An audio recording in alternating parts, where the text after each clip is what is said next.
Testing, testing. Mary had a little lamb. You've heard this tale before, but did you know she passed a plate and had a little more? Just on my way back from what will be 5-mile round trip to get some shopping.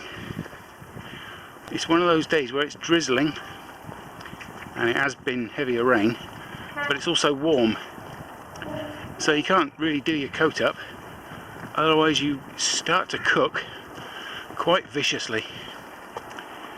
So I've decided it's better to get slightly damp and stay cool, but it's all good.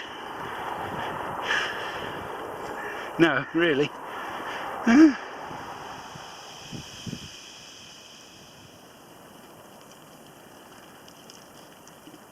Still about a mile to go. Wow, this shopping is heavy. Still, it's no different to going to the gym, but with this you're out in the fresh air and it's a full aerobic workout with weights. The only difference with the gym is you don't get wet, and it's started to rain a bit heavier now.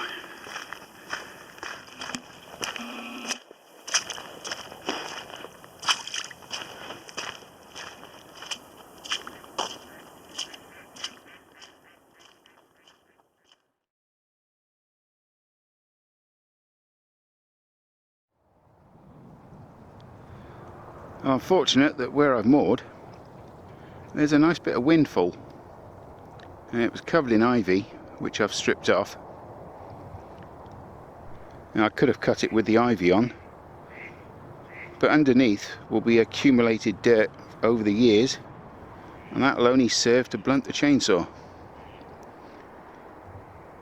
So it's in between being nicely seasoned and just on the edge of going rotten, but as firewood it will be absolutely perfect.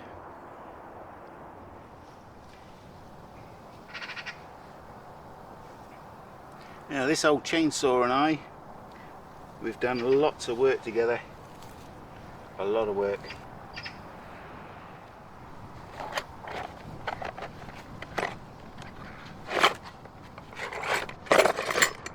First things first though, going to sharpen the chain, and the tension is just about right. She's just nicely loose on the bottom there,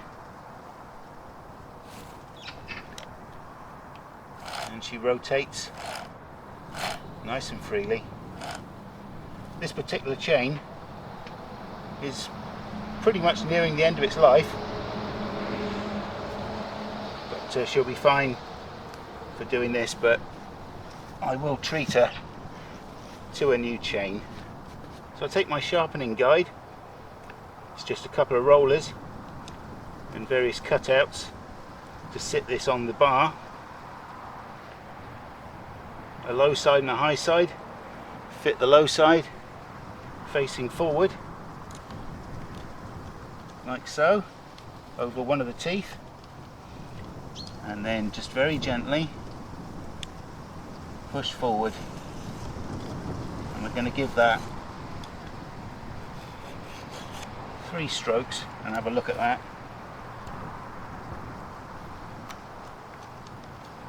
I'll say 4 strokes, not too hard, and then on to the next one.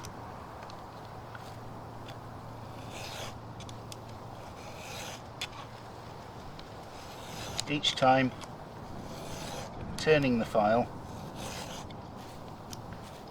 to give it a nice clear edge.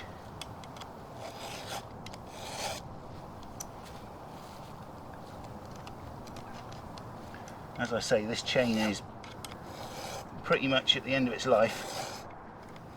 So with that side done, turn around. As I've said before, when I moved onto the boat, I got pretty much rid of everything I possessed, though I did make sure that I kept most of my tools and a few favourite toys. And the Husqvarna 350 is definitely one of those. With that sharpened, I'm just going to quickly check the depth. You have two settings for hard and softwood, and I'm doing very softwood.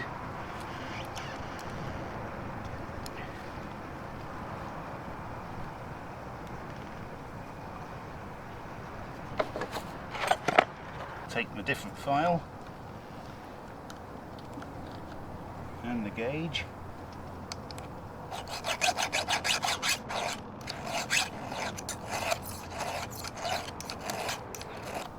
Because as the chain wears, the teeth get lower and the depth guides relatively get higher. So it might be that the chain isn't blunt, it's just not cutting deep enough. And then we put the guard back on.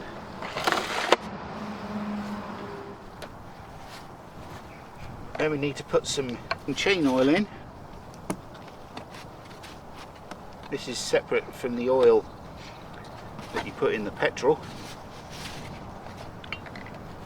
and it's purely to lubricate the chain and also helps the cutting through the wood.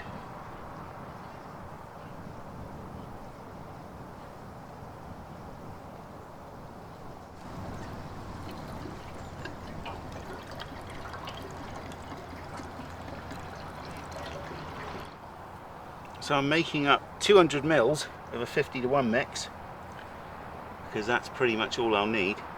So that's around about 4 mils of premix oil.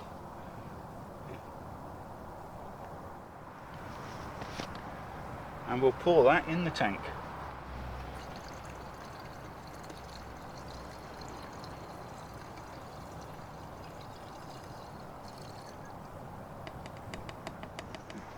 I used to wear all the protective gear, helmet, boots, gloves, ear defenders, but I don't have any of that, so now I need to improvise. An old pair of safety goggles, earplugs, a pair of gloves, oh, and of course a sturdy pair of steel toe cap boots. It's been a while since she was started, probably about 18 months. So I'm going to run some fuel through first. Compressor in.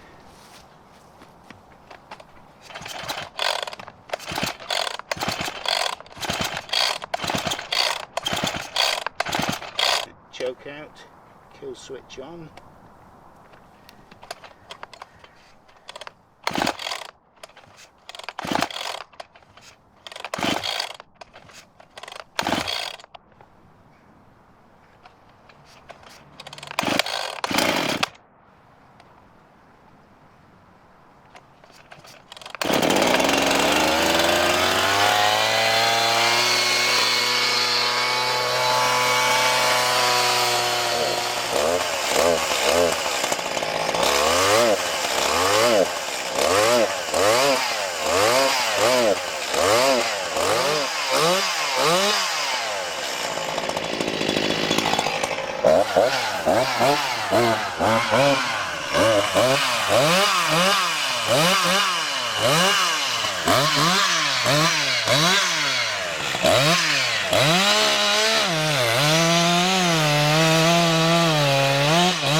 So with that lot all nicely logged up, all I have to do now is split them.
Remember that fitness thing I was talking about?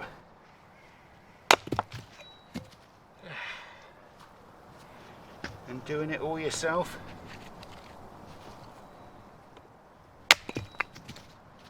It's great fun.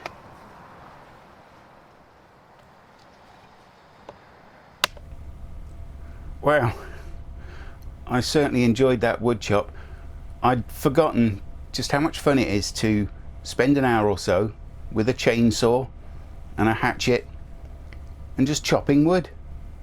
And it's brilliant exercise as well, because I can feel it in my shoulders and my arms and a little bit in my back as well. The added bonus, of course, is that the fire is now raging. Just a very thin bed of smokeless fuel, and the logs are burning lovely. Very warm.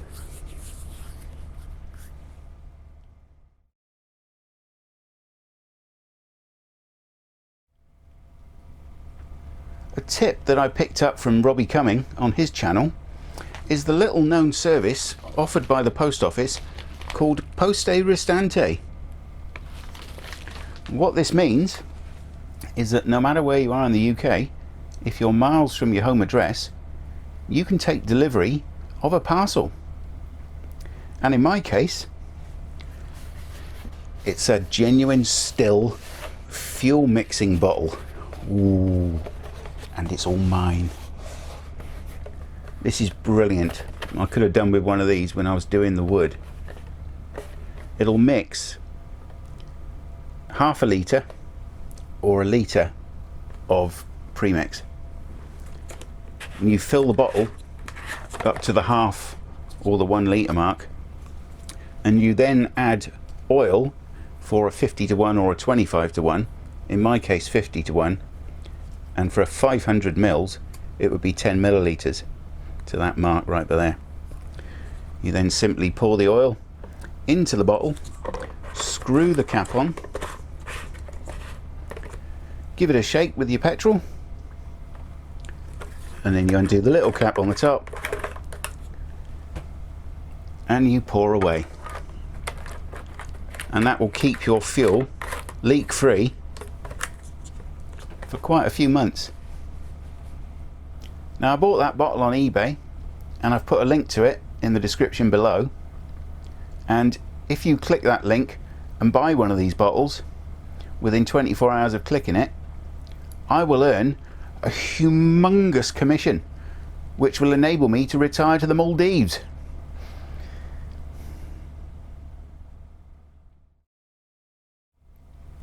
Well, with all that work, I think I'll knock up a bit of dinner. Well, I think for tonight I'm going to knock up a chicken casserole. And it's going to be nice and quick to prepare, and then I'm going to let it cook away on the stove in the saloon here. Some olive oil, and then I'm just going to pop the chicken thighs in there, and I'm going to fry them away for about 10 minutes each side. And while the chicken's frying, I've chopped up an onion and some mushrooms, and I've opened up a tin of cut green beans and a small tin of potatoes, and then there's a couple of OXO cubes to put in later. This is a really simple dish to make, and you can put in there anything else you like really. Carrots or peas, broad beans, sprouts, whatever you like. They've had about 10 minutes on that side, so I'll just turn them over now.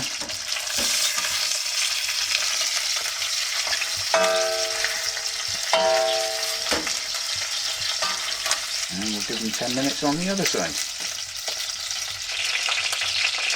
Chicken's had about 10 minutes each side there. I'm going to take it out for now and put it in a bowl. And into there I'm going to throw the mushrooms and the onions.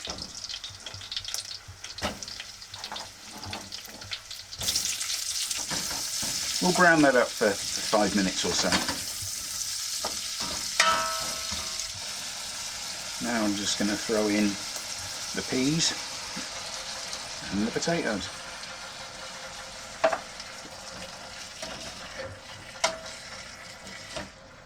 And then the chicken can go back in.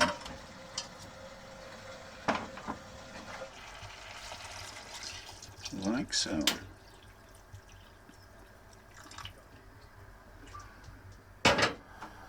And while that's coming to the boil, I shall add the 2 OXO cubes. And stir that in.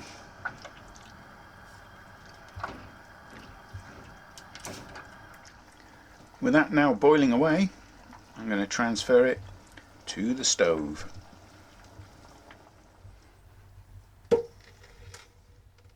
And it's going to sit there for at least 2 hours.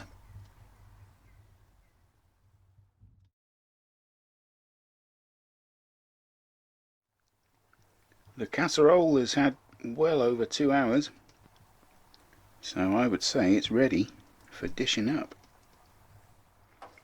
I love slow cooking different meats. With the addition of a stock cube or 2, you get a beautiful rich sauce.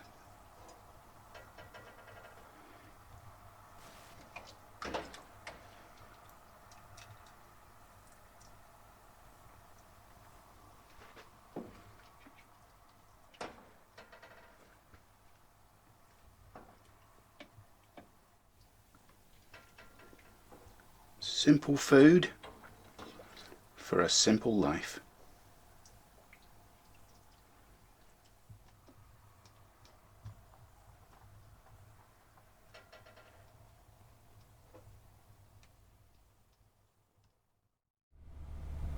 That was very tasty.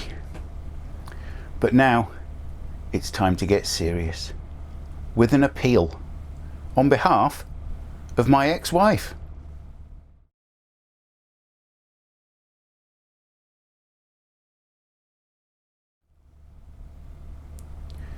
About 10 years ago, she owned a 46-foot cruiser stern narrowboat called Mizpah. And since selling her, she always wondered what became of her. Is she still afloat? Is she still being used? Is she a liveaboard? Or does she cruise merrily along the canals? A couple of years ago then, my ex-wife discovered on the electoral register a boat called Mizpah registered on a residential mooring. And I always said that when I travel along the canals and when I get to that particular area, I'll take a walk and take some video and pictures of her.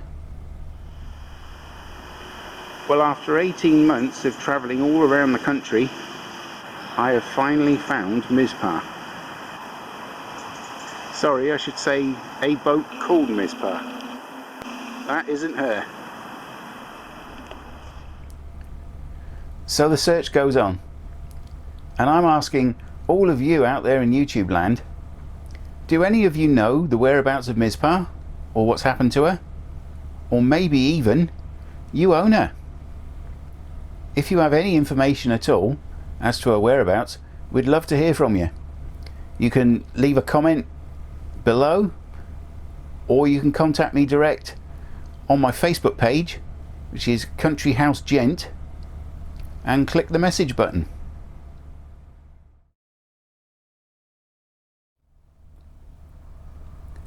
Since recording that bit earlier, it has actually just transpired that she may have changed her name in 2012 to 420 Sunshine Street.